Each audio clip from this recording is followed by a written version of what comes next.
नमस्कार दोस्तों, आपका इंतज़ार ख़त्म हुआ। आज से हम सीसेट वाली सीरीज़ की शुरुआत कर रहे हैं।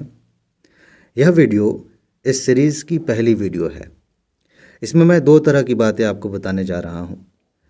पहले तरह की बातें इस सीरीज़ के नेचर से जुड़ी हैं और दूसरे तरह की बातें ऐसी हैं जिन्हें आपको हमेशा ध्यान में रखना है ताकि आप बिल्कुल आसानी से सीसेट क्वालिफाई कर सकें। बिल्कुल आसानी से। मान लेते हैं कि आप इस समय कुछ नहीं जानते, आपने कुछ भी नहीं पढ़ा है। इसके बावजूद अगर इन बातों को ध्यान में रखते हैं तो आप पेपर हंसते खेलते निकाल सकते हैं। चलिए फिर बात करते हैं। 5 लाइनें यहाँ पे लिखी हैं क्वेश्चन के फॉर्मेट में और इन्हीं पर हम बात करते हुए सारी बातें करेंगे। सबसे पहली बात कि शुरू से ही किन बातों को ध्यान में रखना है, कौन कौन से टॉपिक्स कवर किए जाएंगे, ये दूसरी बात है। तीसरी बात, नोट्स खुद से बनानी पड़ेगी या पीडीएफ नोट मिलेगी, आप पूछते रहते हैं, इसका भी जवाब मिल जाएगा इस वीडियो में। चौथी बात, सीसेट के लिए कौन सा दिन निर्धारित है, किस दिन वीडियोज़ आएंगी। और पांचवी बात जो कि सबसे महत्वपूर्ण है, बिल्कुल आसानी से सीसेट क्वालिफाई करने के लिए एक छोटा सा काम आपको करना है। हफ्ते में आप 4 दिन भी करते हैं तो बहुत है, और वो छोटा सा काम सही में छोटा सा काम है। कभी 2 मिनट, कभी 5 मिनट, कभी 10 मिनट, इससे ज़्यादा समय नहीं देना है, इतना ही पर्याप्त है। इस बारे में बात करेंगे तो शुरुआत से शुरू करते हैं। यहाँ मैंने लिखा है कि शुरुआत से ही किन बातों को ध्यान में रखें। सही कहें तो मुझे यहाँ पे लिखना चाहिए था किस एक बात को ध्यान में रखें। यहाँ पे मैं कोई टिप्स नहीं देने जा रहा कि ये करिए वो करिए। इस प्रश्न के जवाब के तौर पर जो बात मैं कहने जा रहा हूँ वो एक ही है और बहुत ही ज़्यादा महत्वपूर्ण है। इसे थोड़ा ध्यान से समझ लीजिए ताकि आप जब तैयारी कर रहे हैं, ये वो बात है, मैंने बताया था ना 2 तरह की बातें हैं। यह उस तरह की बात है जिसे आपको अंत तक, जब तक आप एग्ज़ाम नहीं दे देते तब तक ध्यान में रखना है। इसी के आधार पर तैयारी करना है।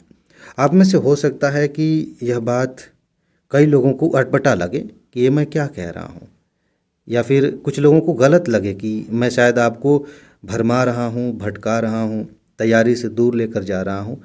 लेकिन जब आप इस पे काम करेंगे तब आपको समझ में आएगा कि यह कितनी ज़रूरी बात है और इसे हम ध्यान में नहीं रखते तो फेल भी हो जाते हैं। ये कोई मजाक की बात नहीं है। खैर, इतना तो उम्मीद कर ही सकता हूँ कि आप खुले दिमाग से इन चीज़ों को समझेंगे। तो शुरुआत से ही एक बात का ध्यान रखना है। मैं अभी इसका जवाब दे रहा हूँ। अगर मान लेते हैं कि आपने कम्प्रिहेंशन भी अच्छे से तैयार कर लिया, आपके क्वेश्चंस बहुत कम गलत होते हैं, ठीक है, और रीजनिंग के सारे टॉपिक्स जहाँ से क्वेश्चंस आते हैं उनको भी आपने तैयार कर लिया है, बहुत अच्छी बात है, और मैथ के जितने क्वेश्चंस आते हैं उनको भी तैयार कर लिया। मान लेते हैं आपने सब तैयार कर लिया। अब आपको हम 2023 का पेपर दे दें, यूपीएससी के सीसेट की बात हो रही है, या फिर 2022 का दे दें, 21 का दे दें, आप हल करने बैठिए। आपने सब कुछ तैयार किया है, इसके बावजूद 2 घंटे में सारे प्रश्नों को हल करना लगभग असंभव हो जाता है। और एक तो ये बात हो गई। दूसरी बात यह है कि यहाँ पर हमें सारे क्वेश्चंस को हल करना भी नहीं है। माइनस मार्किंग वाले क्वेश्चंस को हटा दें, यानी कि जो गलत आपने किया है उसके अलावा जब माइनस मार्किंग होगी कुछ क्वेश्चंस हट जाएंगे। इसके बावजूद आपके 27-28 क्वेश्चंस हैं, आप क्वालिफाई कर जाएंगे। 33% लेके आना है। तो दोनों तरह से तैयारी के लिहाज से भी आपको इस बात का ध्यान रखना है कि आप सारे प्रश्न नहीं हल करने जा रहे हैं। ध्यान रखिए इस चीज़ को। और दूसरे एंगल से आप देखेंगे कि जब आप तैयारी कर रहे हैं तो सारे टॉपिक्स की तैयारी नहीं करनी है। जो आपका स्ट्रांग एरिया है या जो स्ट्रांग हो सकता है, जिसमें आपकी समझ काम करती है, उसे पकड़ना है, उसे तैयार करना है। वहीं से पर्याप्त क्वेश्चंस आते हैं जिनमें से आप 40-45 क्वेश्चन अटेम्प्ट कर सकते हैं आसानी से, और उन्हीं में से काट छांट के आप सीसेट क्वालिफाई कर सकते हैं। जो लोग सब कुछ कवर करने के चक्कर में पड़ते हैं वही फंसते हैं, क्योंकि वो यहाँ न तो तैयारी ढंग से कर पाते हैं, सब कुछ करने के चक्कर में फोकस ही नहीं कर पाते कि कहाँ से क्वेश्चन आ सकता है, और न ही एग्ज़ाम में सही प्रश्न को चुन पाते हैं। समय वैसे ही कम है, पढ़ के गए हैं सब कुछ, जो नहीं करना था वो भी खोज रहे हैं, उस पर भी दिमाग लगा रहे हैं, उसमें भी समय ख़राब कर रहे हैं, और इसी चक्कर में जो कर सकते थे वो भी नहीं किए, फेल हो जाते हैं। मैं मान के चल रहा हूँ कि आप में से बहुत सारे दोस्त मैथ में वीक हैं, गणित अच्छा नहीं है, और जिनका गणित अच्छा है भी वो अपना दर्द किससे बताएं कि गणित के क्वेश्चंस इस तरीके से यूपीएससी पूछ रही है कि सब कुछ पढ़ने के बावजूद समझ में नहीं आ रहा कि इसका उत्तर कैसे दें। एक दो क्वेश्चन अपवाद हो सकते हैं, अदरवाइज जिस तरीके से परसेंटेज के, लाभ हानि के और भी जो टॉपिक्स है वहाँ से क्वेश्चंस पूछे जा रहे हैं, दिमागी काम नहीं करता। तो मैं मान के चल रहा हूँ कि आपका मैथ कमज़ोर है, उसी हिसाब से किन किन टॉपिक्स को हम कवर करें कि आप आराम से सीसेट क्वालिफाई कर सकें। इसका मतलब ये नहीं कि मैं मैथ को इग्नोर करने जा रहा हूँ, ध्यान रखिएगा, क्योंकि बहुत सारे ऐसे प्रश्न पूछे जाते हैं जहाँ पर बेसिक मैथ तो आनी ही चाहिए। डाटा इंटरप्रिटेशन के क्वेश्चंस आ जाते हैं, वहाँ पे बस जोड़ना, घटाना, भाग करना, ये सारी चीज़ें आती हैं। अगर आप इतना कर लेते हैं क्वेश्चन सही कर लेंगे। थोड़ा सा परसेंटेज का बेसिक आपको पता है, आप क्वेश्चन सही कर लेंगे। तो इतना तो ध्यान में होना ही चाहिए, इतना तो पढ़ना ही चाहिए। तो बेसिक मैथ तो हम पढ़ेंगे, खासतौर से वो जहाँ से क्वेश्चन हल होंगे, ऐसे नहीं कि कुछ भी पढ़ते चले जाएं। लेकिन मैं मान के चल रहा हूँ कि आप कुछ नहीं जानते, आप अभी एकदम शुरुआत कर रहे हैं, इसके बावजूद आपको सीसेट क्वालिफाई करना है, तो उसी हिसाब से हम टॉपिक्स को कवर करेंगे। ठीक है जी। तो पहली बात यह है कि हम सब कुछ कवर नहीं करने जा रहे हैं। दिमाग में मत रखिए कि आपको सब तैयार करके जाना है। क्वालिफाइंग पेपर है, उसी हिसाब से अपना टारगेट सेट करना है, उसे ही तैयार करना है। ठीक है। बाकी ये दूसरी जो लाइन लिखी है, इसका जवाब मैंने इसी की बात करते करते लगभग दे दिया है कि कौन कौन से टॉपिक्स कवर किए जाएंगे। हम उन्हीं टॉपिक्स को कवर करेंगे जिनके आधार पर यूपीएससी बार बार क्वेश्चंस पूछ रही है, और कम से कम इतने क्वेश्चंस पूछ रही है कि अगर आप उतना कर लें तो आराम से कट ऑफ से 2, 4, 10 क्वेश्चंस ज़्यादा हल कर पाएंगे। उतना हम कवर करेंगे। सब कुछ करने के चक्कर में हम कुछ नहीं कर पाते।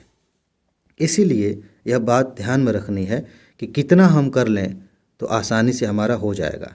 और ये बात मैं आपसे बार बार कहता हूँ कि कुछ क्वेश्चंस ऐसे आएंगे जिन्हें आप मान के चलिए, अभी से ध्यान रखिएगा, अभी से मान के चलिए कि उसे मुझे पढ़ना ही नहीं है ढंग से, बस ऊपर से देख लिया कि ये क्वेश्चन इस चैप्टर से आया है, ये मुझे आता ही नहीं है, ये मुझे करना भी नहीं था, मेरे लिए 80 में से ढेर सारे क्वेश्चंस रखे हुए हैं जहाँ पर दिमाग लगाना है, ऐसे क्वेश्चन को मैं लात मारूँ, आगे बढ़ूँ। ये कॉन्फिडेंस होना चाहिए। और ये कहाँ से आएगा? तभी आएगा जब आपका जो खुद का एरिया है उसे आपने अच्छे से तैयार किया है। आपको सब कुछ नहीं करना है, सब कुछ करने के चक्कर में ही गड़बड़ होता है। तो हम उन टॉपिक्स को कवर करेंगे जहाँ से आराम से लगभग 50-55 क्वेश्चंस आ जाएंगे। आपको कितने क्वेश्चन चाहिए? चलिए मान लेते हैं 30 क्वेश्चन, सेफ सबसे बढ़िया कि आपने क्वेश्चन 30 करने हैं। ठीक है, सही काट छाँट के।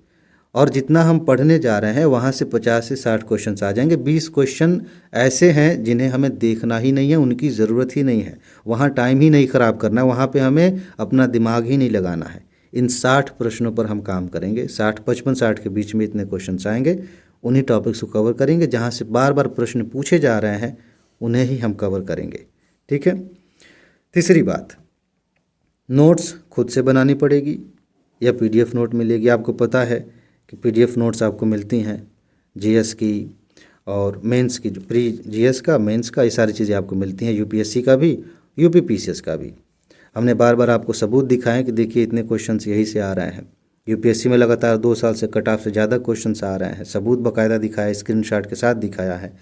तो साथ ही साथ कुछ दोस्त उम्मीद कर रहे हैं कि ये जो सीसेट की सीरीज़ चल रही है इसकी पीडीएफ नोट वहाँ मिलनी चाहिए। हालांकि मैंने ऐसा कुछ बताया नहीं, कभी कहा नहीं कि इसकी नोट मिलेगी, शायद कभी इशारा भी किया होगा, लेकिन संभावना के तौर पे अभी फ़िलहाल मैंने ये तय किया है कि इसकी पीडीएफ नोट आपको न दी जाए तो ज़्यादा अच्छा है।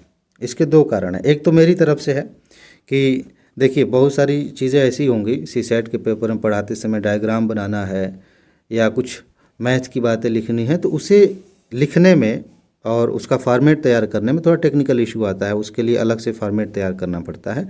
एक छोटी सी बात है, उसको भी हम चाहें तो कर सकते हैं, लेकिन आपको उससे ज़्यादा फ़ायदा नहीं होगा। अगर मैं आपसे कह देता हूँ कि नोट्स आपको मिलेंगी तो आप वीडियोस पर ध्यान नहीं देंगे।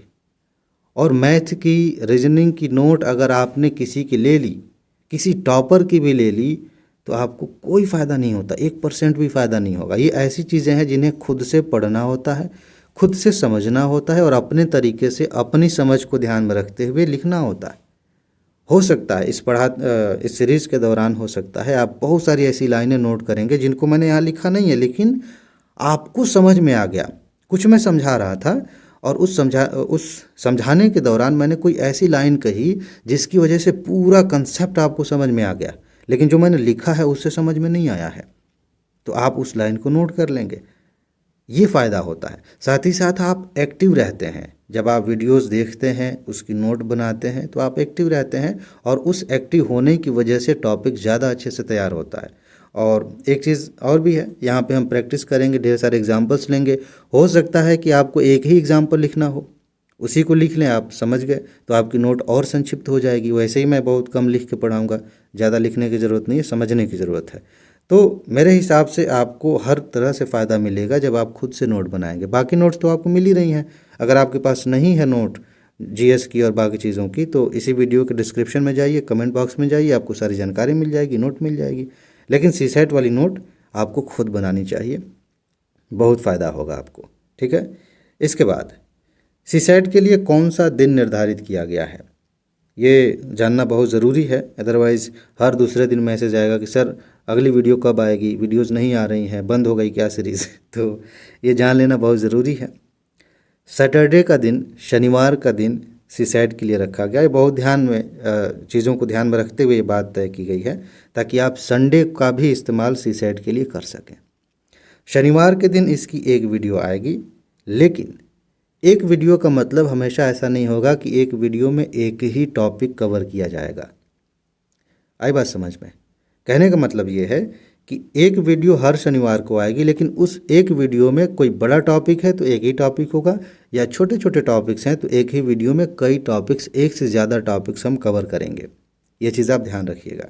और शनिवार को आपने वीडियो देखा, रविवार को दोबारा से देख लीजिए, या फिर शनिवार को आपने वीडियो देखा, नोट बनाई, रविवार को उसको दोबारा से पढ़ लीजिए, रिवाइज़ कर लीजिए और उसके आधार पर प्रैक्टिस कर लीजिए। बढ़िया से तैयारी हो जाएगी, कोई बर्डन भी नहीं रहेगा और बाकी चीज़ें पढ़ने का मौका भी मिलेगा। इस हिसाब से हम चलेंगे कि एग्ज़ाम से काफ़ी ठीक ठाक समय पहले ही हम सीसेट की सीरीज़ कंप्लीट कर देंगे। वो सारे टॉपिक्स कवर कर लेंगे जितने से सीसेट क्वालिफाई किया जा सकता है। ठीक है जी। अब हम बात करते हैं पांचवी बात, जो कि इस पूरे सीरीज़ की जान है, जिसके आधार पर आप सीसेट क्वालिफाई करेंगे। देखिए, हम में से जितने भी लोग तैयारी कर रहे हैं ना, उनमें दो तरह के लोग हैं। पहली कैटेगरी में लगभग 99% लोगों को आप रख सकते हैं कि वो पढ़ते हैं, समझते हैं, नोट बनाते हैं और आगे बढ़ जाते हैं। ये खतरनाक कैटेगरी है। इन्होंने पढ़ा, चाहे किताब से पढ़ा हो, किसी की वीडियो देखी हो, कोई लेक्चर अटेंड किया हो, कहीं से भी पढ़ा, बहुत अच्छे से पढ़ा, बहुत मज़ा आया, बहुत बढ़िया से समझ लिया, नोट बना ली, सब कुछ कर लिया, लेकिन इतना करने के बाद ही आगे बढ़ जाते हैं। आगे बढ़ने का मतलब किसी और काम में लग गए, कुछ और पढ़ना शुरू कर दिया, ऐसे आगे बढ़ जाते हैं। इनका सिलेक्शन नहीं होता और होगा भी नहीं, क्योंकि जीएस की कुछ चीज़ें ऐसी होती हैं जिन्हें हम पढ़ लें, याद कर लें और भले ही रिवाइज़ करना छोड़ दें, तब भी वो कुछ चीज़ें, सब नहीं, कुछ चीज़ें काफ़ी लंबे समय तक ध्यान में रहती हैं। यहाँ रीजनिंग और मैथ की बात हो रही है। ये ऐसी चीज़ें होती हैं जिनको लंबे समय तक हमारा दिमाग होल्ड करके नहीं रखता है। इनका नेचर ही ऐसा है। मैथ का फार्मूला हमने याद कर लिया है, उसके आधार पे अगर हम क्वेश्चन की प्रैक्टिस नहीं करते, बहुत जल्दी पहले तो भूल ही जाएगा कि कैसे हल करना था। फार्मूला भले ध्यान में याद रहे, ठीक है, उसके बाद से वो भी भूल जाता है। तो इसमें क्या होता है कि जब हम बार बार इन चीज़ों पर ध्यान देते रहते हैं, सीसेट का कोई भी टॉपिक हमने पढ़ा, रीजनिंग के किसी कंसेप्ट को समझा, बार बार जब हम ध्यान देते रहते हैं उन चीज़ों पर, तभी वो चीज़ें दिमाग में ताज़ी होती हैं, ताज़ी रहती हैं। ये चीज़ वैसे तो हर चीज़ पे अप्लाई होनी चाहिए, चाहे आप ऑप्शनल पढ़ रहे हैं, जीएस पढ़ रहे हैं, किसी फैक्ट को याद कर लिया है, जो भी पढ़ रहे हैं सब पे अप्लाई होना चाहिए। लेकिन मैं बात कर रहा हूँ सीसेट की। आप हर रोज़ 2 मिनट से लेकर 10 मिनट का टाइम सीसेट के लिए रखिए। इसमें क्या करना है, सिंपल सी चीज़ है। मान लेते हैं 2 मिनट का समय आपने रखा है और आपको सिर्फ इतना करना है कि उन 2 मिनट्स में ये सोचिए कि मैंने सीसेट में कौन कौन से चैप्टर्स पढ़ लिए हैं। बस इतना सोच लीजिए, बैठ के आराम से सोचिए।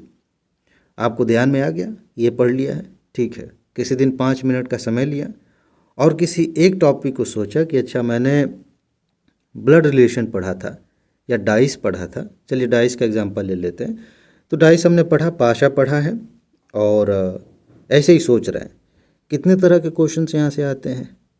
अच्छा ऐसे ऐसे क्वेश्चंस आते हैं, अगर इस टाइप का क्वेश्चन आया तो कैसे हल किया जाता है। बस मन ही मन कर रहे हैं, प्रैक्टिस नहीं कर रहे हैं, कुछ नहीं कर रहे, बस दिमाग में बातें चल रही हैं, सोच रहे हैं कि अच्छा इसको कैसे हल किया जा सकता है, किसने कितने टाइप बताए गए थे इसमें, अच्छा ये अच्छा इसी तरह से एक एक टॉपिक लेकर के हम खुद से बातें करते हैं। आप जब ये करेंगे तो आपको पता चलेगा कि अभी मैंने कल ही पढ़ा है, कल ही इतना अच्छे से पढ़ा है, सब कुछ समझा है, लिखा भी, लेकिन इस समय भूल गया है। एक दिन बाद ही आप ये काम कर रहे हैं और आपको पता चलेगा कि इसमें से कई चीज़ें भूल रही हैं। दोबारा खोलिए कापी, देखिए क्या भूल रहा है। इस तरीके से थोड़ा थोड़ा करते 5 मिनट, 10 मिनट, 15 मिनट, बस इतना ही करते करते आप आगे बढ़ते चले जाएंगे। ये सारी चीज़ें आपके दिमाग में ताज़ा रहेंगी। दूसरी तरफ अगर आपने पढ़ लिया, सोचा कि जब सब कुछ पढ़ लेंगे, सारी नोट कंप्लीट हो जाएगी तब रिवाइज़ करेंगे, तो ये जीएस के बाकी टॉपिक्स नहीं है, इतिहास भूगोल नहीं है, पॉलिटी नहीं है, ये सीसैट है। इसमें अलग अलग कंसेप्ट्स हैं, ट्रिक्स हैं, बहुत सारी चीज़ें हैं, उनको आप हमेशा ध्यान में नहीं रखेंगे तो भूल जाएगा और सोचते हैं कि एग्ज़ाम से एक हफ्ते पहले फिर रिवाइज़ कर लेंगे तो काम चल जाएगा, ऐसा नहीं होता। मेंटल प्रैक्टिस बहुत ज़्यादा इंपॉर्टेंट है और ये आपको रोज़ करना होगा। 1-2 दिन का चलिए मान लेते हैं, एक हफ्ते में 1-2 दिन नहीं भी किए कोई बात नहीं, लेकिन मान के चलिए कम से कम 4 से 5 दिन ये करना ही है। बस करके देखिए, 1 महीने करके देख लीजिए। अगर आपको इससे कोई फ़ायदा नहीं दिखता है, आपको लगता है कि ये बकवास की चीज़ है, तो छोड़ दीजिएगा। अदरवाइज़ आपको समझ में आ जाता है 1 महीने में कि अरे इसके बिना तो काम ही नहीं होगा, तो इसको गलती से भी मत छोड़िएगा। अगर आप चाहते हैं कि एग्ज़ाम के दिन जब क्वेश्चन आए तो उसको देखते ही आंसर दिमाग में कौंध जाए, तो ये तरीका अपनाना पड़ेगा। वरना क्या होता है, फार्मूला भी याद है, सब कुछ याद है और लाभ हानि का क्वेश्चन पूछ लिया कि हमें पता है कि लाभ हानि कैसे निकाला जाता है, ये फार्मूला लगा, लेकिन दिमाग काम करना बंद कर देता है। आपने देखा होगा मैथ के, रीजनिंग के क्वेश्चंस को, जिनका पूरा फॉर्मेट आपको पता है ऐसे हल किया जाता है, लेकिन वहाँ दिमाग ही नहीं काम कर रहा है। क्यों? क्योंकि आपने उस फॉर्मेट में अपने दिमाग का इस्तेमाल कभी किया ही नहीं। एक बार बस पढ़ लिया था, चीज़ें ध्यान में रख ली थी और आगे बढ़ गए थे। तो वो घटना आपके साथ ना घटे, आप आसानी से सीसैट का पेपर क्वालिफाई कर सकें, उसके लिए ज़रूरी है कि ये छोटा सा काम आप डेली करें। ठीक है जी। तो आज कुछ बातें, बेसिक बातें हुई हैं इस सीरीज़ की। अगले शनिवार को पहली वीडियो आएगी, कुछ टॉपिक्स हम पढ़ेंगे और बहुत प्यार से पढ़ेंगे, एकदम इत्मीनान से समझते हुए, कोई जल्दबाजी नहीं। इस तरीके से पढ़ेंगे जैसे कि एकदम ज़ीरो से शुरू कर रहे हैं और उस लेवल तक पढ़ेंगे जहाँ तक क्वेश्चन यूपीएससी पूछती है। ठीक है जी। तो इसमें बस इतनी ही बातें थी। अपना ख्याल रखिए, खुश रहिए, मस्त रहिए, मुस्कुराते रहिए, जल्दी से सफल होइए और ज़िंदगी को एंजॉय करिए। आगे मिलते हैं। नमस्कार।